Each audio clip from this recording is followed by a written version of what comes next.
Welcome back to our channel. आज हम class 9 maths 2 का चैप्टर नंबर 3 ट्रायंगल इसका प्रॉब्लम सेट 3 देखेंगे। तो चलिए बिना देरी के वीडियो को शुरू करते हैं। First question, choose the correct alternatives answer for the following question.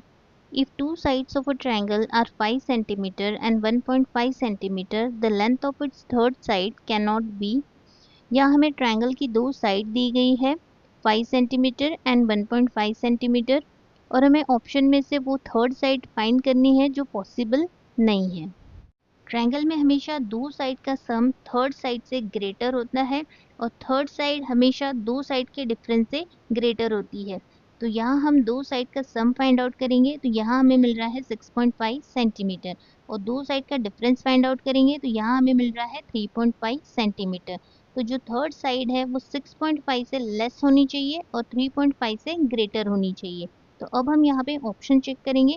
Option A में दिया है 3.7 सेंटीमीटर जो कि 3.5 से ग्रेटर है और 6.5 से लेस है। तो ये कंडीशन पॉसिबल है, यह ट्रायंगल बनेगा, इसलिए ये हमारा आंसर नहीं है। ऑप्शन बी देखेंगे। ऑप्शन बी में दिया है 4.1 सेंटीमीटर, ये भी 3.5 से ग्रेटर है और 6.5 से लेस है। तो यहाँ भी ट्रायंगल बनेगा, इसलिए ये भी हमारा आंसर नहीं है। ऑप्शन सी चेक करेंगे। ऑप्शन सी में दिया है 3.8 सेंटीमीटर, ये भी 3.5 से ग्रेटर है और 6.5 से लेस है। तो यहाँ भी ट्रायंगल बनेगा, तो ये भी हमारा आंसर नहीं है। ऑप्शन डी देखेंगे। ऑप्शन डी में दिया है 3.4 सेंटीमीटर, ये 3.5 से लेस है, इसलिए यहाँ ट्रायंगल नहीं बनेगा। तो हमारा राइट आंसर है option D. Next question, in triangle P Q R if angle R is greater than angle Q then triangle P Q R में अगर एंगल आर ग्रेटर है एंगल क्यू से तो ग्रेटर एंगल की opposite side भी greater होती है।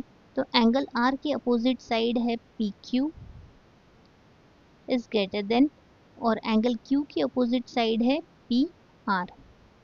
जिस एंगल को लेते हैं वो साइड में इंक्लूड नहीं होता है। एंगल आर की अपोजिट साइड है पी क्यू और एंगल क्यू की अपोजिट साइड है पी आर। ऑप्शन चेक करेंगे। ऑप्शन ए नहीं है। ऑप्शन बी में दिया है P Q is greater than P R, so this is our right answer option B. Next question, in triangle T P Q angle T equal to 65 degree angle P equal to 95 degree, which of the following is a true statement. इस question में हमें दो angles दिए गए हैं और option में जो स्टेटमेंट दिए हैं उनमें से ट्रू स्टेटमेंट फाइंड करना है। तो सबसे पहले हम यहाँ पे थर्ड एंगल फाइंड आउट करेंगे बाय एंगल सम प्रॉपर्टी से। तो यहाँ हमने एंगल क्यू की वैल्यू फाइंड आउट कर लिए है, angle Q equal to 20 degree. तो यहाँ पर सबसे स्मॉलेस्ट एंगल है एंगल क्यू, इससे थोड़ा बड़ा है एंगल टी और सबसे बड़ा है एंगल पी। तो यहाँ हम लिखेंगे angle Q is less then angle T is less then angle P. Angle Q की अपोजिट साइड है टी पी, एंगल टी की अपोजिट साइड है पी क्यू और एंगल पी की अपोजिट साइड है टी क्यू। यहाँ लिखेंगे T P is less then P Q is less than T Q. अब ये ऑर्डर कौन से ऑप्शन से मैच होता है वो चेक करेंगे। ऑप्शन डी से स्टार्ट करेंगे। ऑप्शन डी में दिया है P Q is less than T P, लेकिन पी क्यू ग्रेटर है टी पी से, तो ये आंसर नहीं है। ऑप्शन सी चेक करेंगे। ऑप्शन सी में दिया है T Q is less than T P, लेकिन टी पी लेस है पी क्यू से, तो ये ऑप्शन भी नहीं है। ऑप्शन बी चेक करेंगे। ऑप्शन बी में दिया है P Q is less than T Q, P Q is less than T Q, तो ये मैच हो रहा है।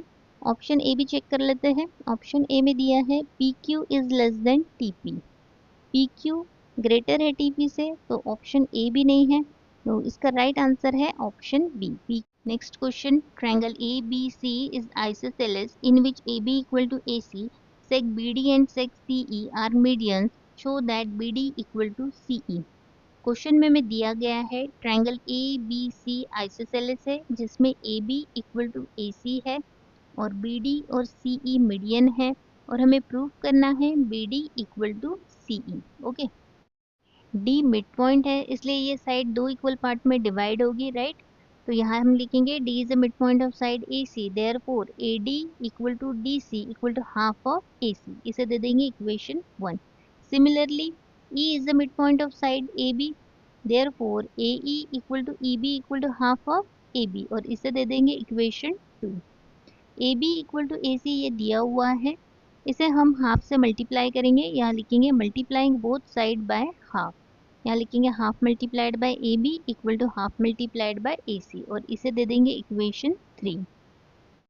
अब हाफ ए बी के प्लेस पे हम लिखेंगे ए ई, और हाफ ए सी के प्लेस पे हम लिखेंगे ए डी। यहाँ लिखेंगे A E equal to A D, और ये हमने कहाँ से लिखे, फ्रॉम इक्वेशन 1, 2 एंड 3, और इसे दे देंगे इक्वेशन 4। यहाँ हम ये दो ट्रायंगल कंसीडर करेंगे। यहाँ लिखेंगे in triangle B A D and triangle C A E, seg A B equal to seg A C given है। यहाँ लिखेंगे seg A B equal to seg A C and this is given. Angle A common है, यहाँ लिखेंगे angle B A D congruent to angle C A E, और reason लिखेंगे common angle. Seg A E equal to seg A D, ये हमने कहाँ से लिखे, फ्रॉम इक्वेशन 4। यहाँ लिखेंगे from 4। Therefore triangle B A D congruent to triangle C A E by side angle side test. यहाँ लिखेंगे by S A S test. Congruent triangle की करस्पॉन्डिंग साइड्स भी कॉन्ग्रुएंट होती है। Therefore seg B D congruent to seg C E, यहाँ लिखेंगे seg B D congruent to seg C E, और reason लिखेंगे corresponding sides of congruent triangle. Therefore B D equal to C E, और यही हमें prove करना था, hence prove. Next question, in triangle PQR, if PQ is greater than PR and bisector of angle Q and angle R intersect at S, then show that SQ is greater than SR।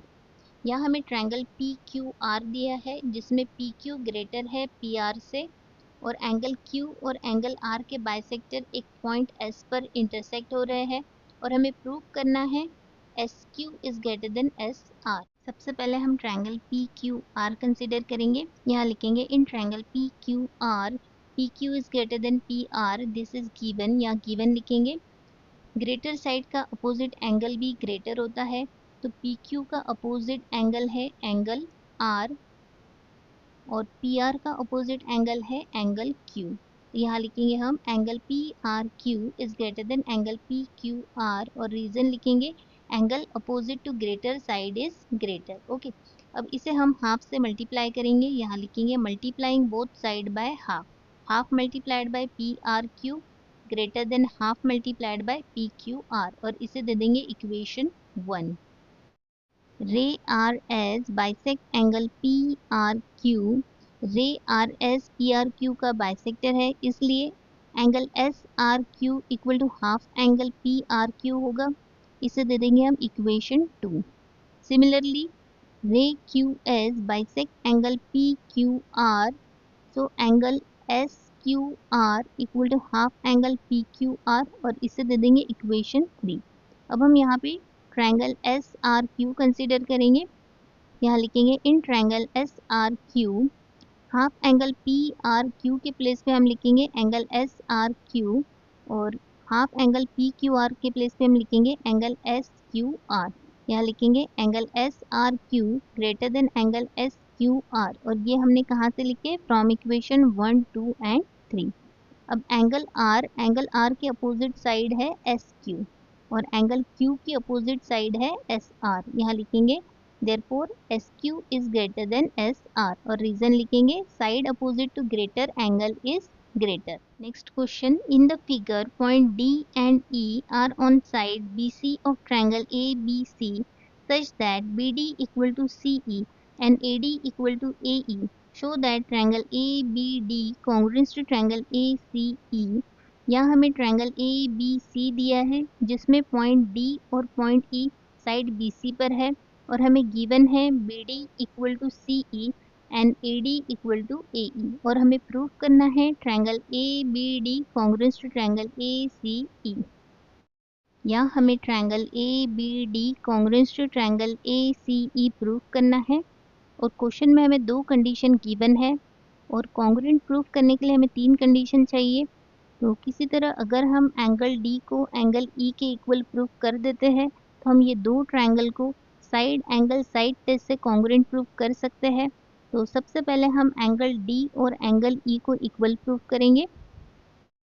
यहाँ लिखेंगे in triangle A D E seg A D congruent to seg A E, this is given. Angle में अगर दो side equal होती है तो उसके opposite angles भी इक्वल होते हैं। तो यहाँ साइड ए डी इसका अपोजिट एंगल है एंगल ई, और साइड ए ई इसका अपोजिट एंगल है एंगल डी, तो ये दोनों एंगल कॉन्ग्रुएंट रहेंगे। यहाँ लिखेंगे हम angle A D E congruence to angle A E D, और इसे दे देंगे इक्वेशन 1 और रीजन लिखेंगे आइसोसेलेस ट्रायंगल थ्योरम। यहाँ पर एक स्ट्रेट लाइन पर दो एंगल्स बन रहे हैं और स्ट्रेट लाइन पे जो एडजेसेंट एंगल्स बनते हैं वो लीनियर पेयर होते हैं। तो यहाँ हम लिखेंगे angle A D E plus angle A D B equal to 180 degree, और इसे दे देंगे इक्वेशन 2 और रीजन लिखेंगे एंगल्स इन लीनियर पेयर। वैसे ही यहाँ भी स्ट्रेट लाइन पे ये दो एंगल्स फॉर्म हो रहे हैं, तो ये भी लीनियर पेयर है। तो यहाँ लिखेंगे हम angle A E D plus angle A E C equal to 180 degree, और इसे दे देंगे इक्वेशन 3 और रीजन लिखेंगे angles in linear pair. Right side equal होने पे लेफ्ट साइड भी इक्वल रहेंगी। यहाँ लिखेंगे हम from 2 and 3 angle A D E plus angle A D B equal to angle A E D plus angle A E C. Angle A D E congruence to angle A E D है, angle A D E congruence to angle A E D है, तो ये equal है तो ये cancel होगा। तो यहाँ मिलेगा हमें angle A D B congruence to angle A E C, और इसे दे देंगे इक्वेशन 4, और ये हमने कहाँ से लिखे फ्रॉम 1, यहाँ लिखेंगे फ्रॉम 1। यहाँ हमने angle D equal to angle E prove कर लिए हैं। अब हम यहाँ लिखेंगे in triangle A D B and triangle A E C seg A D congruence to seg A E, this is given. Angle A D B congruence to angle A E C from equation 4, sec db congruent to sec ec, this is given. Therefore triangle adb congruent to triangle aec by side angle side test, hence through। Students यहाँ हमारा problem set question 1 to question 4 तक complete हो गया है। इसके आगे के question हम नेक्स्ट वीडियो में कंप्लीट करेंगे। अगर आपको वीडियो हेल्पफुल लगा हो तो वीडियो को लाइक शेयर सब्सक्राइब ज़रूर करें। मिलते हैं नेक्स्ट वीडियो में।